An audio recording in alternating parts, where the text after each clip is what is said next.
Hello everyone, আসসালামু আলাইকুম। Welcome to গল্প অ্যান্ড গোলমরিচ। আজকে আমি যাচ্ছি কাতারের one of the beautiful place spire পার্কে। তো আমি পার্কে যেতে যেতে আশেপাশে এনভায়রনমেন্টগুলো এনজয় করছিলাম। এটা কাতারের ন্যাশনাল পার্লামেন্ট। মূলত এই পুরো জায়গাটাকে বলা হয় কর্নিশ এরিয়া।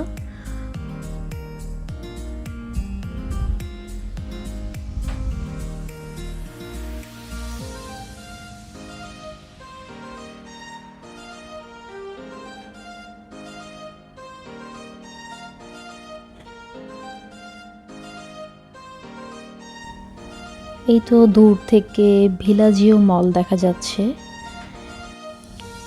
আমি এখন চলে এসেছি অ্যাসপায়ার পার্কে, কাতারের সবচেয়ে সুন্দর আর রিল্যাক্সিং স্পটগুলোর একটি। এখানকার এনভায়রনমেন্ট এত কাম আর গ্রিন, অনেস্টলি বলতে গেলে মন ভালো হয়ে যায়।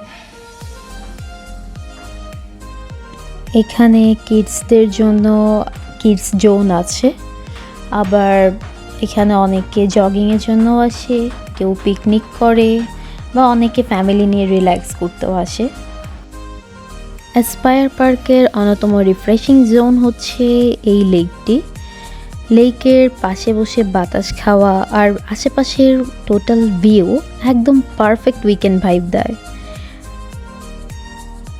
আর ওই যে দূর থেকে যে স্পায়ার টাওয়ারটা দেখা যাচ্ছে, সেটা আসলেই অনেক আইকনিক লাগে, ছবি তোলার জন্য পারফেক্ট একটা স্পট।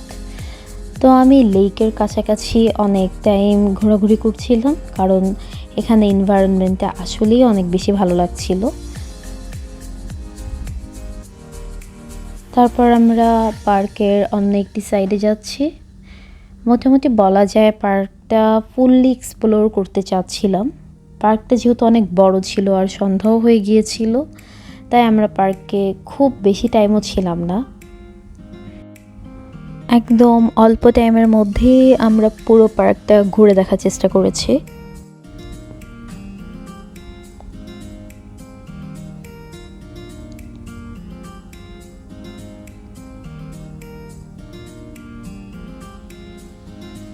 এখন আমরা চলে যাচ্ছি ভিলাজিও মলে।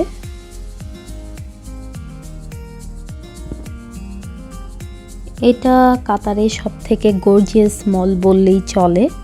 এই মলের সিলিংটা একদম স্কাইয়ের মতো, অনেকটা ভিনটেজ ভাইব দেয়, মনে হবে ইতালিতে আছি।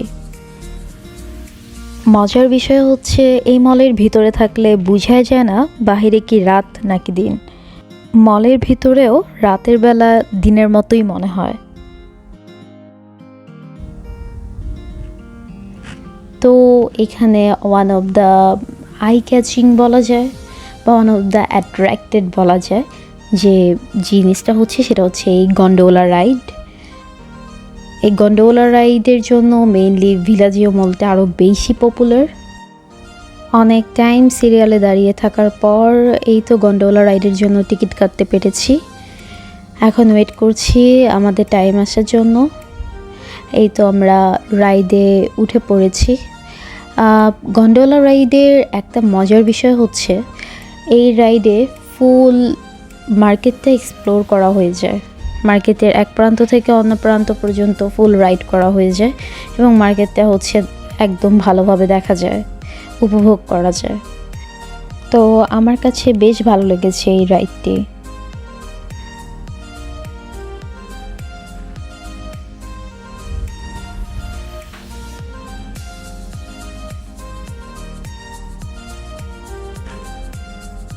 এইটি মেইনলি থাইল্যান্ডের একটি পার্ট, আমি যতটা জানি থাইল্যান্ডের একটি ট্র্যাডিশন এই রাইডটা।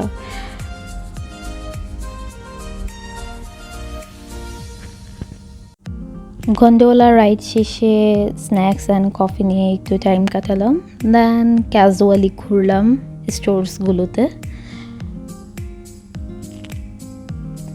তারপর এই তো প্রায় যাওয়ার সময় হয়ে এসেছে, আমরা বের হয়ে যাব।